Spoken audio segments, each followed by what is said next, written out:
This is the WASH Systems Academy short video series, sharing views and experiences on WASH system strengthening. Quels sont les avantages de l'utilisation d'outils d'établissement des coûts?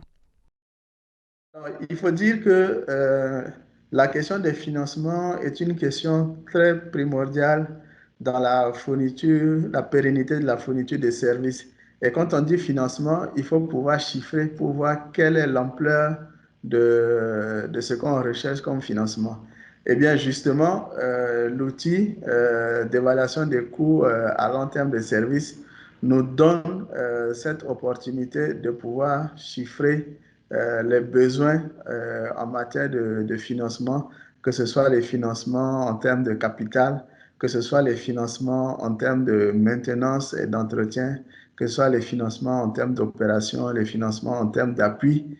Voilà, donc cet outil nous donne cette possibilité de mettre des chiffres et de pouvoir visualiser ce que nous recherchons comme financement pour pouvoir assurer la durabilité des services qui sont délivrés à nos populations. Et donc, l'outil d'estimation des coûts des services à long terme est un outil très, très pratique pour les décideurs et pour tous ceux qui sont en appui aux décideurs, de pouvoir les aider à visualiser et avoir une bonne lecture des coûts, de l'ampleur des financements à rechercher pour pouvoir s'engager dans la durabilité des services WASH. Qui devrait les utiliser? Absolument, cet outil, comme on le voit, c'est un outil qui peut être utile à plusieurs niveaux. C'est d'abord les décideurs, puisque le décideur, avant qu'il ne puisse prendre les décisions, il faut qu'il sache à quoi il s'engage. Et donc, en utilisant cet outil, il connaît l'ampleur des décisions qu'il doit prendre pour pouvoir fournir des services à long terme aux populations. En plus du décideur, on a aussi tous ceux qui sont en appui. Alors, quand on parle des décideurs, c'est bien sûr les services étatiques, notamment le gouvernement, mais aussi les collectivités territoriales, voilà, qui sont au niveau district et qui ont cette responsabilité. Mais à côté de ces décideurs, on a aussi les acteurs d'appui, notamment les ONG, qui sont en assistance technique aux décideurs, donc pour pouvoir les aider à prendre les bonnes décisions.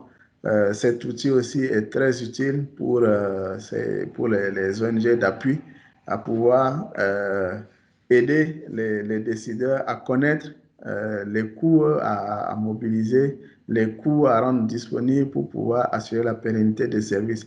Alors, dans une moindre mesure, cet outil pourrait aussi servir dans le cadre des questions de redevabilité. Redevabilité vis-à-vis des usagers, hein, parce que lorsqu'on a des usagers et on veut leur présenter tout le travail qui est fait pour assurer un service pérenne à coût abordable, ben, cet outil aussi est très utile à ce niveau. Donc, ça peut aider dans le dialogue entre les pouvoirs publics et les usagers par rapport à la fourniture des services. Donc, je dirais que cet outil est utile à tous ceux qui sont partie prenante dans la fourniture des services, en commençant par surtout les décideurs et ceux qui sont en appui aux prises de décision. Quels sont les principaux défis? Alors, les principaux défis par rapport à l'utilisation de cet outil, c'est la question de la fiabilité des données. Non seulement il faut pouvoir avoir les données, mais que ce soit des données suffisamment fiables pour pouvoir avoir une bonne prise de décision. Donc ça, c'est la première chose. Et la deuxième chose aussi, c'est de pouvoir adapter cet outil au contexte dans lequel on se trouve. Parce qu'il y a des paramètres de coût qui peuvent varier d'un environnement à un autre. Donc, il faut pouvoir adapter les paramètres qu'on utilise dans cet outil à l'environnement dans lequel on veut utiliser l'outil. Donc, ça, ce sont les deux principaux défis. Et donc, ça ça demande à pouvoir avoir une très bonne lecture du contexte dans lequel on travaille pour pouvoir bien utiliser cet outil et prendre des décisions qui puissent servir la cause pour laquelle on est engagé. Quels sont vos conseils sur la façon de relever ces défis? Alors, si j'avais des conseils à donner donc, aux futurs utilisateurs de cet outil, c'est déjà, première chose, c'est de prendre suffisamment de temps pour comprendre l'outil. Comprendre l'outil, ça veut dire comprendre la logique de l'outil, comprendre la philosophie qui est derrière l'outil. Parce que lorsqu'on comprend très bien ces éléments, on peut être en capacité de pouvoir adapter l'outil au contexte dans lequel on évolue pour pouvoir bien en profiter. Donc ça, c'est la première chose, comprendre bien le fond de l'outil en termes de logique, en termes de philosophie. Et ensuite, rechercher des données qui sont vraiment des données du contexte. Parce que si on n'a pas de données du contexte, on risque de ne pas tirer un maximum de profit de l'outil. Après, c'est un outil qui n'est pas figé, c'est un outil qui évolue donc avec son environnement. Et donc, on doit pouvoir être en capacité à tout moment de l'adapter. Hein, on peut introduire dedans des modifications. Je crois que les tutoriels donnent ces éléments pour nous guider, donc pouvoir comprendre et adapter par rapport à nos besoins pour pouvoir bien utiliser cet outil. Donc, vraiment, j'encourage les utilisateurs à chercher à bien comprendre cet outil, comprendre toutes les formules qu'il peut y avoir derrière pour pouvoir tirer profit. Quels sont le temps et les ressources nécessaires pour utiliser ces outils? Alors, comme ressource, on a besoin voilà, de bien connaître comment fonctionne Excel.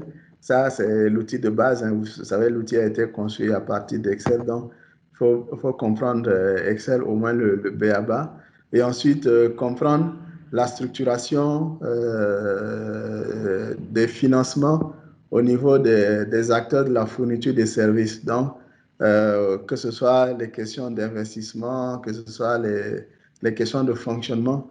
Hein, il faut avoir une bonne connaissance aussi de ces différents aspects pour pouvoir les introduire dans l'outil.